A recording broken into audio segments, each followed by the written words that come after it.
Una vez que afirmamos la tipicidad de una conducta, sea por acción o por omisión, resta continuar con el análisis de los elementos de la teoría del delito y el próximo elemento después de la tipicidad sería la antijuricidad. Es decir, para que una conducta sea delito tiene que ser además de típica, antijurídica y también culpable.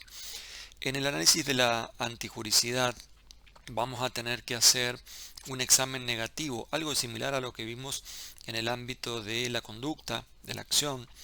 Cuando veíamos ese primer elemento de la teoría del delito, la conducta, decíamos que en el caso concreto el análisis debía reducirse a verificar si existía alguno de los supuestos que excluyan la acción, fuerza física irresistible, actos reflejos, estados de inconsciencia. De manera similar vamos a hacer a nivel de antijuricidad, porque en la antijuricidad vamos a decir que la conducta típica es antijurídica si no existe alguno de los supuestos que excluyan esa antijuricidad, y esos supuestos que excluyen la antijuricidad son las causas de justificación. Entonces, en este nivel de la teoría del delito, en la antijuricidad, lo que tenemos que hacer es verificar que no exista alguna causa de justificación, porque si existiera una de esas causas de justificación, diremos que la conducta está justificada, no es antijurídica y entonces no es delito. Antes de entrar a estudiar las causas de justificación en particular, tenemos que decir que la antijuricidad de la conducta significa que además de ser típica, estar prevista expresamente en una figura del Código Penal o de las leyes especiales penales, esa conducta es contraria a todo el orden jurídico, es decir, que no existe alguna autorización especial para que el sujeto realice esa conducta específicamente. De ahí se dice que sería antijurídica. Ahora bien, ¿de dónde surgen esas autorizaciones, esas causas de justificación que permiten la realización de ciertas conductas? A diferencia de los tipos prohibitivos, de los tipos penales, las causas de justificación pueden surgir del mismo Código Penal, pero también del orden jurídico en su conjunto. Es decir, podría surgir alguna autorización especial, por ejemplo, de las leyes civiles. El derecho de retención en el ámbito del derecho civil, por ejemplo, puede considerarse como una causa de justificación. Es decir, ese derecho de una persona a retener sobre una cosa ajena, a no devolverse, a negarse a devolver esa cosa hasta tanto se cumpla con la obligación asumida a raíz de esa cosa. Entonces, esa es una causa de justificación que no está prevista en el Código Penal, sino en el ámbito del derecho civil. Del mismo modo, podemos encontrar dentro del Código Penal causas de justificación en la parte general y también en la parte especial. Por ejemplo, en la parte general, las causas de justificación que vamos a analizar en próximos videos serían, por ejemplo, la legítima defensa propia o de terceros, el estado de necesidad justificante, el ejercicio de un derecho, cumplimiento de un deber. Para muchos también el consentimiento sería un supuesto de causa de justificación. Y las causas de justificación que podemos encontrar en la parte especial, por ejemplo, en el artículo 86, el llamado aborto no punible. Ahí en el artículo 86 vamos a ver distintos supuestos de aborto. Por ejemplo, el aborto terapéutico puede ser considerado una causa de justificación, que sería el caso en que se autoriza el aborto en aquellas situaciones en que está en peligro la vida o la salud de la madre. Bien, entonces, estas causas de justificación, estos permisos para realizar una conducta que es típica, que está prevista en alguna norma, es decir, es una conducta antinormativa porque contradice en principio una norma específica del Código Penal, pero tiene una autorización especial y por ello no va a ser considerada antijurídica, sino que va a ser considerada un supuesto de justificación. ¿Cuáles son los fundamentos de las causas de justificación? Hay una discusión, hay básicamente dos posiciones sobre estos. Se llama teorías monistas o fundamentación monista a la idea que sostiene que siempre la causa de justificación reposa en el argumento de que se hace prevalecer un bien jurídico superior o de mayor valor en perjuicio de otro bien jurídico de menor valor, en todo caso de conflicto de intereses o conflicto de bienes. Esa sería la justificación monista. La justificación, en cambio, pluralista o que considera más de un motivo para justificar las conductas en el ámbito del derecho penal, dice que además del bien jurídico preponderante, existen otras situaciones en las que directamente hay ausencia de interés, y eso es la explicación para los supuestos de el consentimiento como causa de justificación. Bien, vamos a ver lo siguiente. Las causas de justificación tienen una estructura muy similar a la estructura del tipo penal, del tipo prohibitivo. Hemos visto que ese tipo penal tiene un aspecto objetivo y un aspecto subjetivo. Bien, las causas de justificación también tienen un aspecto objetivo y un aspecto subjetivo. ¿Qué significa esto? Que para que se configure una causa de justificación, para estar en presencia de una causa de justificación, como puede ser la legítima defensa, estado de necesidad, etc., es necesario que se configuren objetivamente, es decir, en la realidad, ciertos requisitos que están expresados en la misma ley penal o en el ordenamiento jurídico según donde encontremos esa causa de justificación. Por ejemplo, para que se configure una legítima defensa, es necesario que en nuestro caso existan los elementos que exige el artículo 34, inciso sexto del Código Penal, que son agresión ilegítima, necesidad racional del medio empleado y falta de provocación suficiente. Son básicamente tres requisitos que se exigen objetivamente, es decir, que tienen que darse en la realidad para que podamos hablar de una legítima defensa, para que podamos decir que esa persona que mató a otro, por ejemplo, lo hizo en legítima defensa. Pero también la causa de justificación tiene un aspecto subjetivo. Entonces, no solo que tuvo que haber existido en la realidad una agresión ilegítima, el medio empleado tuvo que haber sido necesario y racional, sino que además el autor tuvo que saber, de ahí la exigencia de un tipo subjetivo también en las causas de justificación, tuvo que haber sabido que se estaba defendiendo de esa agresión ilegítima, que utilizó un medio necesario y racional y que no había provocado suficientemente al autor. Así vamos a ver en todas las causas de justificación es necesario que se configuren los elementos que exige la respectiva causa de justificación en su aspecto objetivo y en su aspecto subjetivo. Si nos faltara alguno de estos dos, aspecto objetivo o aspecto subjetivo, no estará completa la causa de justificación y entonces la persona no podemos decir que esté justificada. Esta es la consecuencia de concebir el injusto penal, el ilícito penal, desde una perspectiva dualista, es decir, conformado por elementos objetivos y subjetivos. Si el tipo prohibitivo tiene elementos objetivos y subjetivos, entonces el tipo permisivo, o sea, la causa de justificación, que va a neutralizar esa tipicidad, también tiene elementos objetivos y elementos subjetivos, es decir, un tipo objetivo y un tipo subjetivo. De ahí que se habla de el tipo de la justificación. Así como hablamos de tipos prohibitivos, hablamos de tipos permisivos. Bien, ¿qué pasa cuando falta alguno de esos elementos objetivos o subjetivos de la causa de justificación? Bien, lo vamos a ver en cada uno de los supuestos de justificación, legítima defensa, estado de necesidad, y tal vez al final sea necesario hacer un video específicamente para explicar cuáles son las consecuencias de la falta del aspecto objetivo o subjetivo. Por el momento puedo dar algún ejemplo para que se vaya entendiendo a qué me refiero cuando decimos esto de elementos objetivos y subjetivos en la causa de justificación. Imaginemos un caso de estado de necesidad justificante. Un ejemplo típico. Hay una persona que se está ahogando, se está asfixiando, mejor dicho, se está asfixiando por el humo, por el incendio, dentro de un local comercial, y entonces una persona que pasa caminando por por ahí, por fuera de ese local comercial, se da cuenta de que esta persona se muere asfixiado por el humo. Ese lugar está encerrado, entonces tiene que rescatar a esa persona. ¿Cómo hace para rescatar a esa persona si las puertas están cerradas con llave?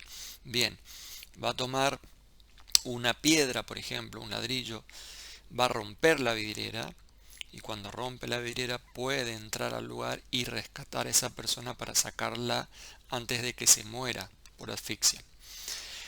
Cuando rompe la vidriera está cometiendo una conducta típica de daño. El delito de daño está previsto en el Código Penal como un delito contra la propiedad y significa destruir la propiedad de otra persona, en este caso la vidriera. Si el dueño del negocio le reclamara por esa rotura, él va a decir que actuó justificadamente. ¿Por qué? Porque salvó la vida de esa persona, es decir, evitó un mal mayor, provocando este mal menor, que es la afectación a la propiedad ajena. Esto está previsto en el Código Penal, lo vamos a ver, y esta justificación, esta causa de justificación se llama estado de necesidad justificante. Ahora bien, fíjense cómo en este caso el tipo prohibitivo que se da completo, es decir, cometió digamos, la conducta de romper la vidriera, significa una conducta típica del delito de daño, objetiva y subjetivamente. ¿Tuvo dolo de cometer ese delito de daño? Sí, tuvo dolo, pero lo hizo para salvar la vida de esa persona, es decir, para salvar un bien jurídico de mayor valor. Objetivamente salvó esa vida, es decir, si bien rompió la vidriera, provocó un daño en la propiedad ajena, pero también objetivamente provocó el salvamento de esa vida que ya estaba irremediablemente casi perdida. Y además, en el aspecto subjetivo, él sabía que estaba rompiendo la vidriera, pero también sabía que estaba salvando una vida. Entonces ahí en ese ejemplo vemos perfectamente cómo funciona la lógica con absoluta coherencia entre el tipo objetivo, el tipo subjetivo prohibitivo, ¿no?, del delito de daño, y el tipo objetivo y el tipo subjetivo de la causa de justificación. De modo que este tipo objetivo y subjetivo de la causa de justificación van a neutralizar esa tipicidad y vamos a decir que esta persona está justificada, que no ha cometido ningún delito. Ahora bien, ¿qué pasa si esta persona que salva a aquel otro que se estaba muriendo en realidad no se había dado cuenta de que alguien se estaba muriendo ahí adentro? Es decir, lo salva de casualidad. Lo que quiere hacer simplemente es provocarle un daño al dueño de ese local. Entonces quiere romperle la vidriera.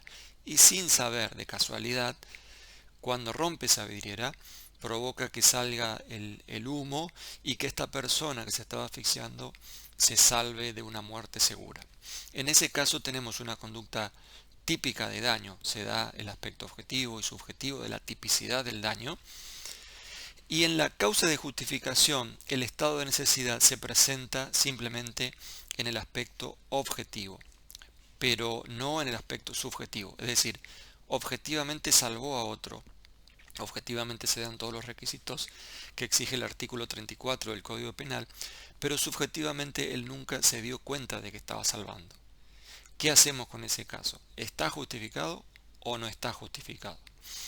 Uno puede decir está justificado en parte, claro, está justificado en el aspecto objetivo, pero no en el subjetivo. Entonces, ¿cómo se resuelve ese caso? Bueno, ese es un caso problemático, ese es un supuesto en el que falta el elemento subjetivo de la causa de justificación. Ahora, hay un problema exactamente inverso a este. ¿Qué pasa cuando se da el aspecto subjetivo, pero no se da el aspecto objetivo?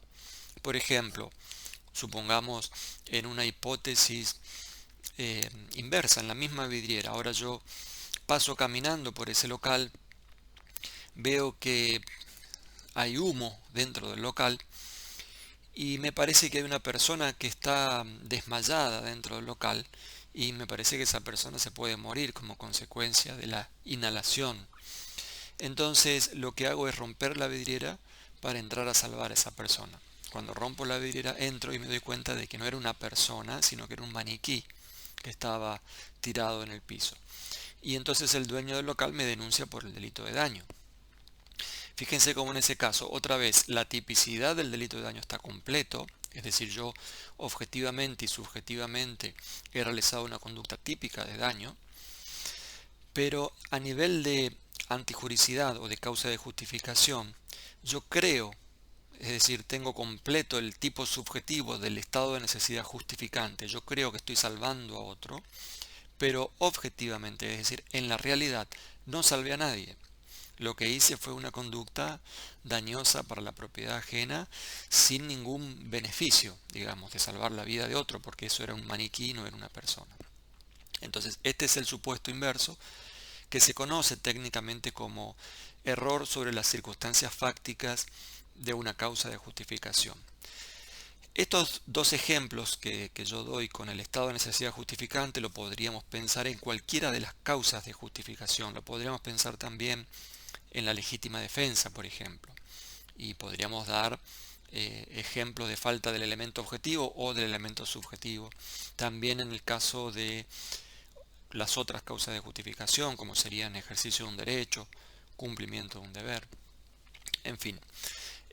Entonces vamos a ver al final, cuando tengamos más claro cuáles son los elementos de cada una de las causas de justificación, vamos a ver cómo se resuelven estos casos que son bien problemáticos dentro de la teoría del delito y además no tienen una sola forma de solucionarlo. Lo importante en todo caso es ser coherente cuando uno toma posición con respecto a cómo deberían resolverse estos casos. Bien, pero vamos a suponer que en el caso que analizamos, después de verificar la tipicidad, sí se dan todos los elementos de alguna causa de justificación. Puede ser la legítima defensa, el estado de necesidad. Basta con que se dé una sola causa de justificación para que la conducta no sea antijurídica, esté justificada y en consecuencia no hay delito. ¿Qué consecuencias trae esto de decir que la persona está justificada, que realizó la conducta típica pero amparada por una causa de justificación? Primero, claro, se excluye el delito, no hay delito, pero ni siquiera hay ilícito penal, no se configura el injusto penal. El injusto penal significa una conducta típica y antijurídica. Entonces, si no se configura el injusto penal, esto ya va a tener consecuencias prácticas importantes en otros ámbitos del derecho. Por ejemplo, como se supone que la antijuricidad es una sola, no puede haber una antijuricidad para el derecho civil y otra para el derecho penal, si la persona está justificada, no debería tener además consecuencias en el nivel del derecho civil. Por ejemplo, no debería ser responsable civilmente cuando actúo en legítima defensa, por ejemplo. Si un ladrón me agrede y me quiere matar y yo me defiendo con todos los requisitos de la legítima defensa, entonces yo no cometo delito, no cometo injusto, pero tampoco tengo el deber de indemnizar desde el punto de vista del derecho civil. Tampoco tengo responsabilidad administrativa. Por ejemplo, si es un policía el que en ejercicio de su función se defiende de un agresor ilegítimo y le provoca lesiones a esa persona para defenderse en su vida, entonces no solo que no comete el delito de lesiones, no tiene responsabilidad penal, sino que tampoco debería tener responsabilidad administrativa, es decir, no lo podrían sancionar administrativamente por ese hecho. Otra consecuencia de decir que una conducta es una conducta justificada es que no puede haber en contra de esa conducta un acto de legítima defensa. Porque ya vamos a ver que la legítima defensa exige, presupone como requisito esencial que la conducta contra la cual se dirige la legítima defensa tiene que ser una agresión ilegítima, contraria a la ley. Y entonces, si uno está justificado contra esa acción justificada, no se puede invocar una legítima defensa. Otra consecuencia de decir que el acto está justificado por una causa de justificación es que no puede haber participación criminal. Es decir, si yo me defiendo de alguien que me quiere matar, por ejemplo, y para defenderme necesito un cuchillo que me lo presta, me lo facilita alguien que está cerca mío, precisamente para que yo me defienda. Entonces, Si yo me defiendo en legítima defensa, yo no cometo un delito y este que me prestó el cuchillo tampoco puede ser considerado un partícipe necesario o simple cómplice o instigador, es decir, no puede haber ninguna de las formas de participación criminal, porque vamos a ver que hay un principio que se llama principio de accesoriedad en materia de participación criminal, según el cual la participación siempre es accesoria del injusto del autor principal. Entonces, si el autor principal no comete un injusto porque está justificado, entonces no va a ser responsable el autor principal y tampoco puede haber a partir de ahí participación criminal.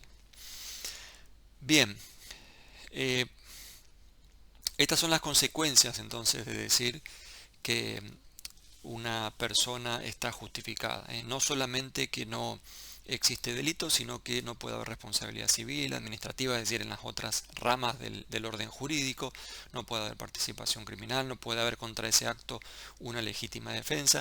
Y por último, tampoco se podrían imponer medidas de seguridad. Es decir, supongamos que la persona que se defiende sea un inimputable, y ese inimputable esté actuando en legítima defensa y mata a otro o lesiona a otro, no se le podrían imponer medidas de seguridad a ese inimputable, porque es un presupuesto para imponer esas medidas de seguridad de las que habla el artículo 34, inciso primero del Código Penal, es un presupuesto que la conducta del sujeto sea un injusto penal. Entonces, si está justificado, por más que sea inimputable, no se le pueden imponer medidas de seguridad. Bien, estas son las consecuencias entonces de decir que existe una causa de justificación. Vamos a analizar en los próximos videos las distintas causas de justificación. Concretamente vamos a ver la legítima defensa, el estado de necesidad justificante, cumplimiento de un deber, ejercicio de un derecho. Y finalmente seguro vamos a tener que hacer una aclaración sobre qué pasa cuando faltan los elementos objetivos o cuando faltan los elementos subjetivos de las causas de justificación.